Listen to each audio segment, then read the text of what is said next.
지혜 있는 자같이 하라, 지혜 있는 자같이 하라라는 제목으로 말씀 전하겠습니다. 영국을 대표하는 세계적인 문호라 하면 셰익스피어를 꼽을 수 있을 것입니다. 그러나 셰익스피어와 더불어 영국을 대표하는 또 다른 최고의 작가가 있는데 찰스 디킨스입니다.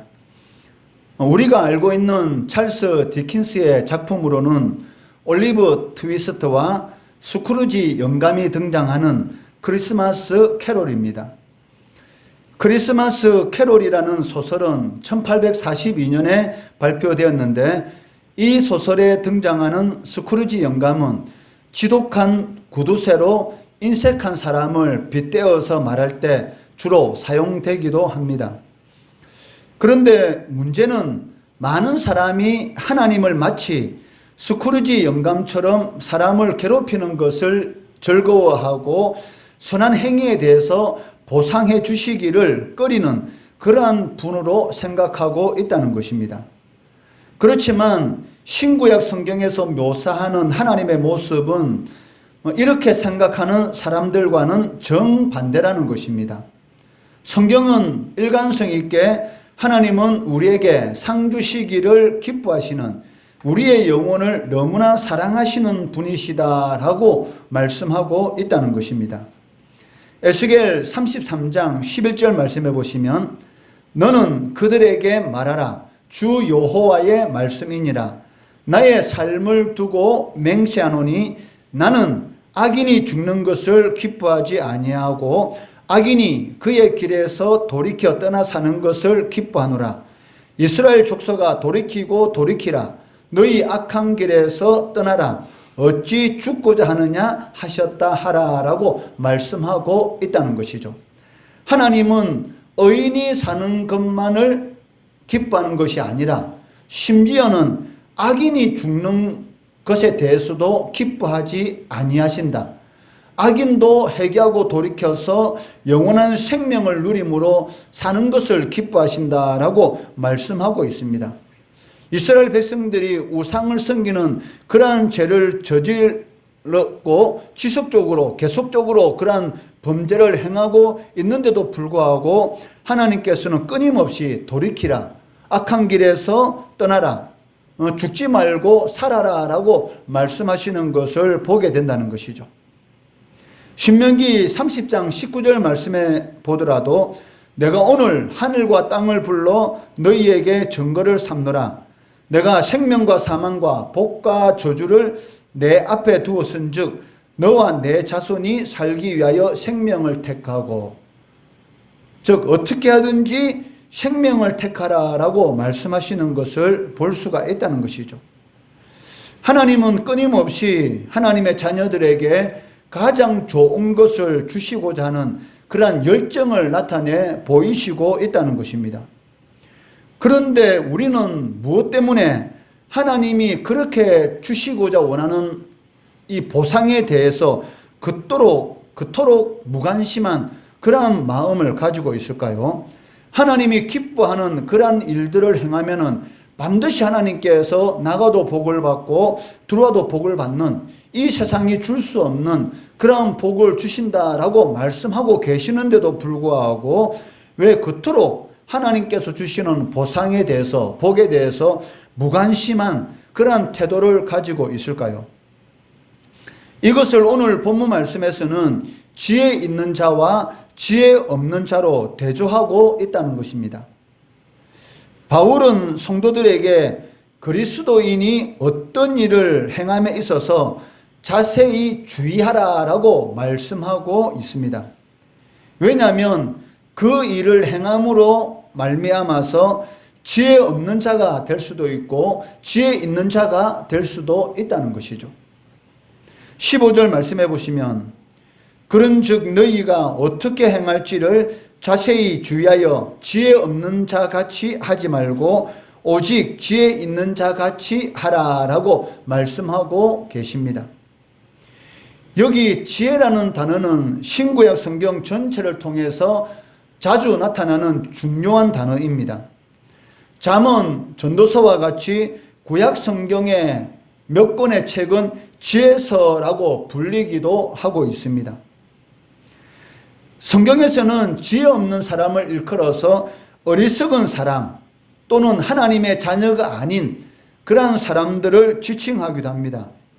시편 14편 1절 말씀해 보시면 어리석은 자는 그의 마음에 이르기를 하나님이 없다 하는도다. 그들은 부패하고 그 행실이 가증하니 선을 행하는 자가 없도다라고 말씀하고 계시다는 거죠. 지혜 없는 자, 하나님이 없다고 하는 자에게서 나오는 모든 행실은 악하다는 것입니다. 그 이유는 그들의 총명이 어두워졌기 때문이죠. 즉 무엇이 진정으로 옳은 것인지 그런 것인지를 분별하지 못한다는 것입니다. 그들은 하나님의 생명에서 멀리 떠나 있는 존재다라고 말씀하고 있습니다. 에베소서 4장 18절 말씀해 보시면 그들의 총명이 어두워지고 그들 가운데 있는 무지함과 그들의 마음이 굳어짐으로 말미암아 하나님의 생명에서 떠나 있도다라고 말씀하고 계십니다. 총명이 어두워지고 그들 가운데 무지한 자들, 마음이 굳어짐으로 완악한 자들이 누구인가? 바로 어리석은 자들, 지혜가 없는 자들, 하나님의 생명에서 떠나 있는 자들이다라고 말씀하고 있다는 것이죠.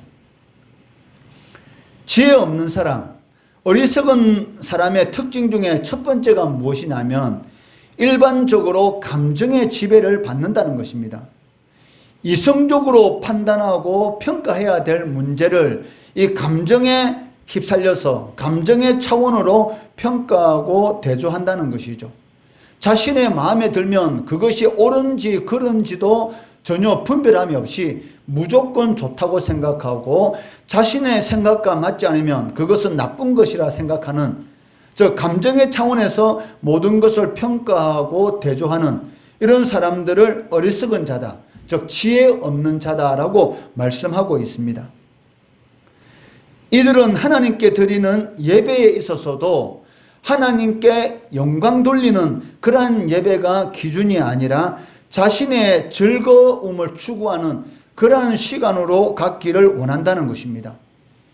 예배에 딱딱한 말씀을 듣는 것보다는 예배에 재미있는 그러한 오락성이 있는 그러한 순서를 추구함으로 인해서 말씀에 대한 가르침, 그리고 악한 마귀와 영적 전쟁에서 승리할 수 있는 이 교리적인 내용들, 그 말씀을 이해하는 데 있어서는 원망을 하고 불평을 한다는 것이죠.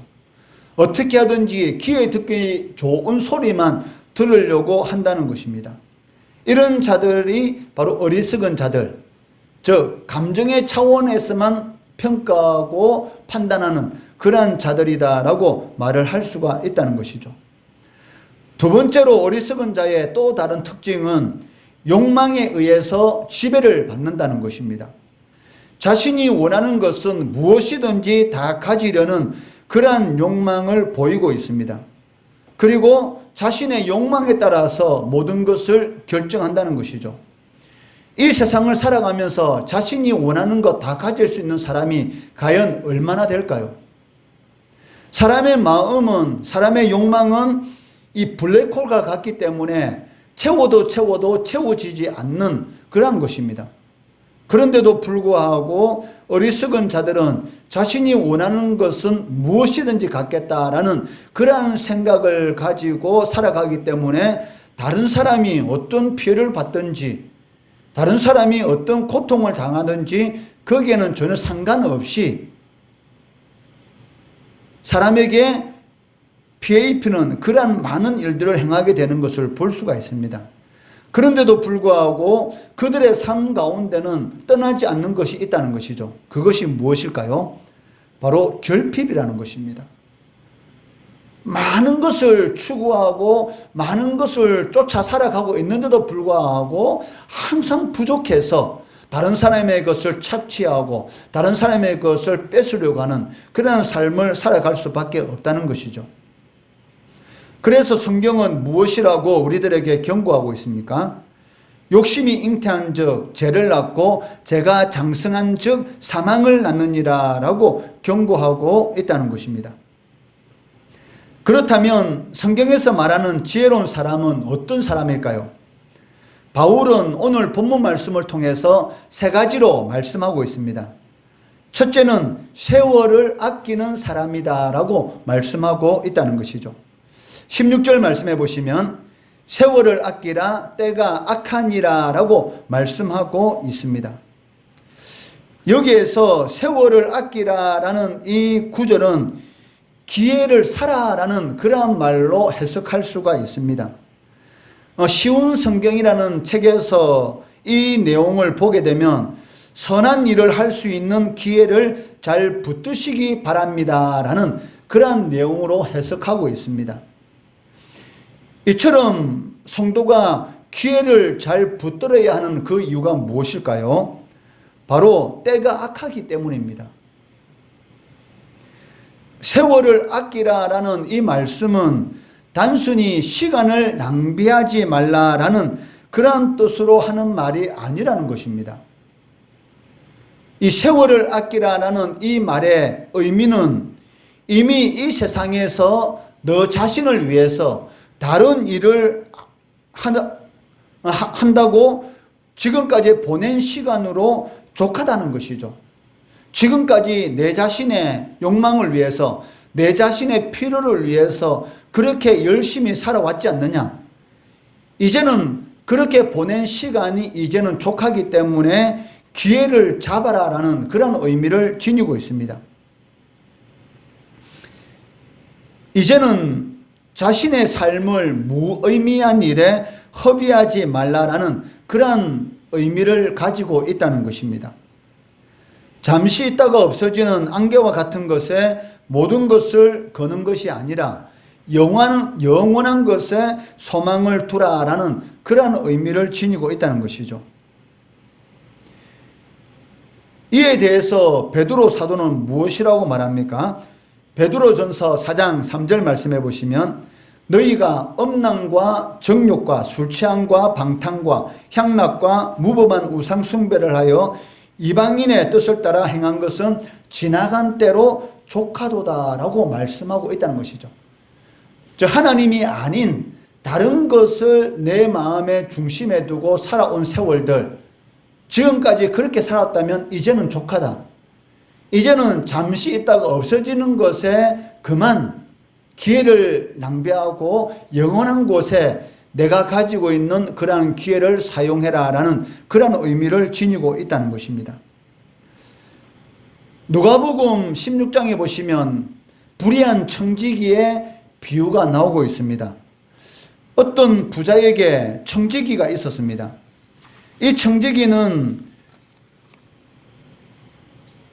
주인의 소유를 낭비한다는 그러한 말이 이 사람들의 입을 통해서 주인에게 들리게 되는 것이죠. 청지기는 자신이 주인의 모든 재산을 관리할 때에 아마 그 재산을 마치 자신의 것인 것처럼 낭비하는 그러한 생활을 했던 것 같습니다. 그래서 이 말이 주인의 귀에 들어가게 되었던 것이죠. 그래서 주인은 그 청지기를 불러서 무엇이라고 말을 합니까? 지금까지 손에 입은 것에 대해서 너가 보상하고 청지기 직무를 이제부터 계속하지 못할 것이다 라고 말을 하게 됩니다.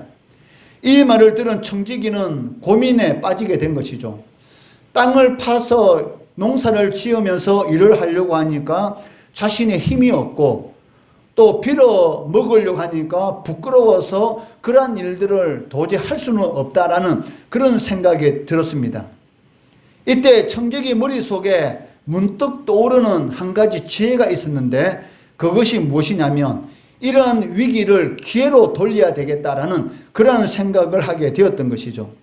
즉 청지기는 아직까지는 기회가 있으니까 주인이 그만두라고 할 그때까지 자신의 미래를 미리 준비해야 되겠다라는 그런 생각을 하게 됩니다. 그래서 이 청지기가 한 일이 무엇입니까? 주인에게 빚진 사람들을 불러다가 너가 주인에게 얼마나 빚졌느냐라고 물어볼 때에 그 사람이 나는 기름 100마를 빚졌다라고 말을 하면은 정서를 내놓고 여기에다가 50마리라 적으라라고 이렇게 빚진 자들이 좋아하는 저 빚진 자들의 한심을 싸기 위한 그런 일들을 계속 해나가게 되었던 것이죠. 이 청지기가 하는 일이 무엇이었습니까? 주인에게 쫓겨나게 되었을 때에 자신이 도와준 사람들, 주인에게 빚을 지어서 어려움을 겪고 있는 사람들의 빚을 많이 탕감을 해주게 되었죠. 그렇기 때문에 자신이 이제 그 주인의 집에서 쫓겨났을 때에 그 사람들에게 찾아가서 내가 너에게 은혜를 베풀어 주었지 않느냐. 너도 내가 이런 어려움에 처했으니까 너도 나에게 은혜를 베풀어 달라라는 이러한 자신에게 닥칠 그 재난을 미리 준비하는 그러한 모습을 볼 수가 있다는 것이죠. 청지기는 무슨 일이 자신에게 임할 것인지를 알고 있었습니다. 그 일이 무엇입니까? 주인에게 얼마 있으면 쫓겨나게 될 것이다 라는 것을 이미 알고 있었습니다. 그래서 바로 행동을 취해서 주인에게 쫓겨날 그 때를 대비해서 시간을 아낀 것입니다. 주인이 보기에는 불의한 청지기죠. 그렇지만 예수님께서는 이 청지기의 행동에 대해서는 무엇이라고 말씀하셨습니까? 이 세대의 아들들이 자기 시대에 있어서는 빛의 아들들보다 더 지혜로웁니다 라고 말씀하고 있다는 것이죠. 즉 하나님의 자녀들보다 믿지 않는 이 사람의 하는 이런 행동이 더 지혜롭다라고 말을 하고 있습니다. 그리고 나서 이어서 하는 말이 무엇입니까? 불의한 재물로 친구를 사귀라. 너가 가지고 있는 곳으로 기회가 있을 때 하나님의 영광을 위해서 사용하라는 것이죠.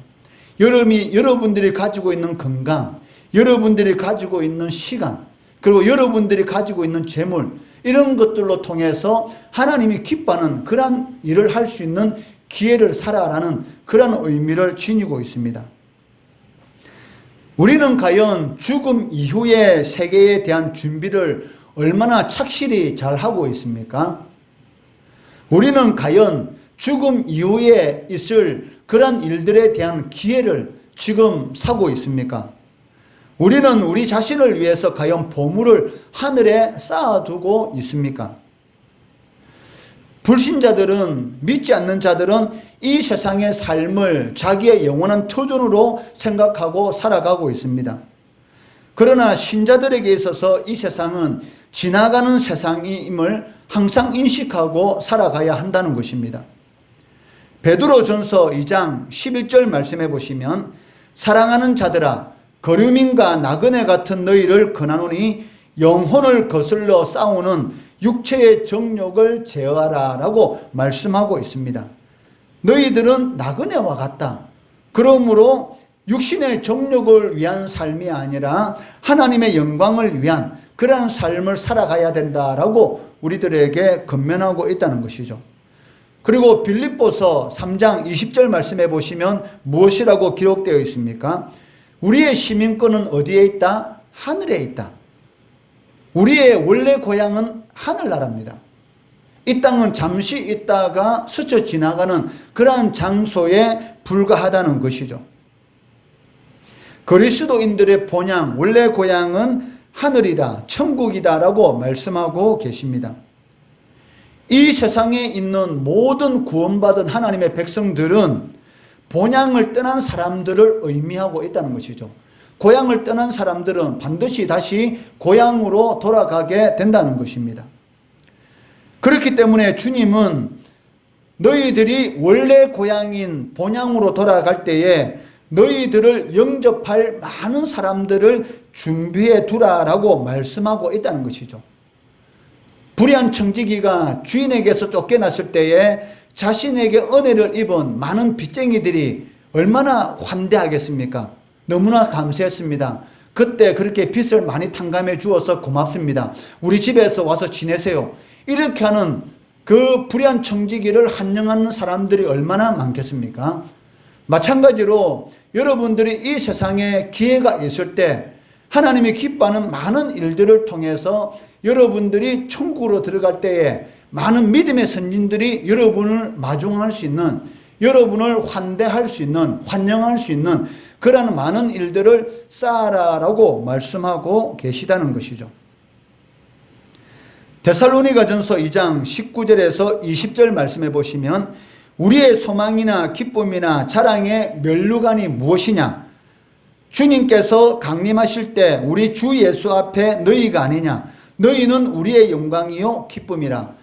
바울 사도에게 있어서 하나님 앞에 섰을 때에 자랑할 수 있는 것이 무엇입니까? 바로 자신이 전도한 많은 사람들, 그 사람들이 나에게 있어서 주님 앞에 자랑할 수 있는 영광이고 기쁨이다. 여러분들이 하나님 앞에 섰을 때에 하나님 앞에 자랑할 수 있는 영광과 기쁨이 무엇이겠습니까? 바로 하나님 앞에 나와서 예배드리고 하나님을 위해서 헌금하고 하나님을 위해서 살아왔던 모든 것들이 바로 여러분들에게 있어서 영광이 되고 기쁨이 된다라고 말씀하고 계십니다. 두 번째로 지혜로운 자는 주의 뜻이 무엇인지를 아는 사람입니다. 17절 말씀해 보시면 그러므로 어리석은 자가 되지 말고 오직 주의 뜻이 무엇인가 이해하라라고 말씀하고 계십니다. 그러니까 주의 뜻을 모르고 살아가는 사람들은 어리석은 자, 주의 뜻을 알고 살아가는 사람들은 지혜로운 자라고 말씀하고 계시다는 것이죠. 주님의 뜻에 대해서 바울은 데살로니가전서 4장 3절에서 이렇게 말씀하고 있습니다. 하나님의 뜻은 이것이니 너희의 거룩함이라. 너희가 거룩한 생활을 하는 것, 즉 이 세상 사람들과 구별된 삶을 살아가는 것, 바로 이것이 너희의 거룩함이요 하나님의 뜻이다라고 말씀하고 있다는 것이죠. 이 말씀을 통해서 우리가 알 수 있는 것은 무엇이냐면 성도들의 특징이 무엇입니까? 바로 거룩이다라는 것을 알 수가 있다는 것이죠. 그렇기 때문에 바울은 18절 말씀에서 술 취하지 말라. 이는 방탕한 것이니 오직 성령으로 충만함을 받으라라고 말씀하고 있다는 것이죠. 술에 취하게 되면 그 사람을 누가 이끌어 갑니까? 바로 술에 이끌어 가죠. 술 취한 사람들이 하는 말을 들어보면 아마 여러분들은 이해가 되지 않을 겁니다. 갑자기 내가 걸어가고 있는데 길이 내 앞에 다가서 오더라. 전봇대가 내 앞으로 걸어오더라. 전봇대가 걸어온 것이 아니고 자신이 전봇대에 가가지고 머리를 박은 것이죠. 그런데 술을 취하고 나니까 술이 그 사람을 이끌어 가니까 누가 자기 앞으로 다가와요? 전봇대가 다가오고 자기가 길에 넘어져서 머리를 찍었는데 길이 갑자기 자기한테 달라드는 것처럼 느끼게 된다는 것이죠. 그러니까 술을 취하게 되면 술이 주인이 되어서 자신을 이끌어 가게 됩니다. 그렇다면 여러분 반대로 여러분들이 성령에 충만하게 되면, 즉 성령에 취하게 되면 성령께서 여러분들의 인생을 이끌어 가게 된다는 것이죠. 그 말을 오늘 18절 말씀에서 술 취하지 말라. 이는 방탕한 것이니 오직 성령의 충만함을 받아라. 즉 하나님께서 인도하시는 그러한 삶을 살아가라라고 말씀하고 있다는 것입니다. 왜냐하면 술 취하는 것과 방탕이라는 것은 이렇게 연결되는 것이기 때문에 결국은 이 누가복음 15장에 나오는 이 탕자의 비유처럼 탕자가 허랑방탕할 때에 결국은 망하게 되고 자신이 가진 것이 아무것도 없는 그러한 상태로 빠지게 된다는 것이죠. 그러니까 이 세상의 주인이라고 자칭 말을 하고 있는 사단의 지배를 받게 되면 결국 어떻게 되는 것입니까? 허랑방탕하는, 즉 하나님과 전혀 상관이 없는 그러한 삶을 살아가게 된다는 것이죠. 이 방탕이라는 이 단어는 파괴라는 그러한 단어와 같은 그러한 이 개념을 가지고 있습니다. 그렇기 때문에 술 취한다, 즉 하나님의 뜻과는 전혀 상관이 없는 그러한 삶을 살아가게 되면 하나님께서 여러분들이 주신 기회가 있지 않습니까? 그러한 기회를 허비하는 것이고 그로 인해서 결국은 아무것도 가질 수가 없는 그러한 존재가 될 수밖에 없다는 것이죠. 아무것도 가질 수 없다는 이 말이 무엇입니까? 영원한 형벌을 받는 그러한 멸망을 당하게 된다는 것입니다. 예수님은 성도가 이 세상에서 빛과 소금의 역할을 감당하기를 원하십니다. 빛의 자녀로서 착하고 의롭고 진실함의 삶을 통해서 하나님께 영광 돌리기를 원하신다는 것이죠. 그래서 바울은 고린도전서 6장 20절에서 이렇게 말씀하고 있습니다. 너희는 너희 자신의 것이 아니라 값으로 산 것이 되었으니 무슨 값입니까? 바로 예수님께서 십자가 위에서 피 흘려 죽이심으로 우리를 하나님의 자녀로 구원하여 주셨죠. 값으로 산 것이 되었으니 그런즉 너희 몸으로 하나님께 영광을 돌리라. 왜 우리가 하나님께 영광 돌리는 그러한 삶을 살아가야 합니까? 우리는 우리의 것이 아니기 때문입니다. 바로 하나님의 것이기 때문에 하나님의 영광을 위한 그러한 삶을 살아가야 된다는 것이죠. 셋째로 지혜로운 사람은 그리스도를 경외함으로 피차 복종하는 사람이다 라고 말씀하고 있습니다. 21절 말씀해 보시면 그리스도를 경외함으로 피차 복종하라 라고 말씀하고 있습니다.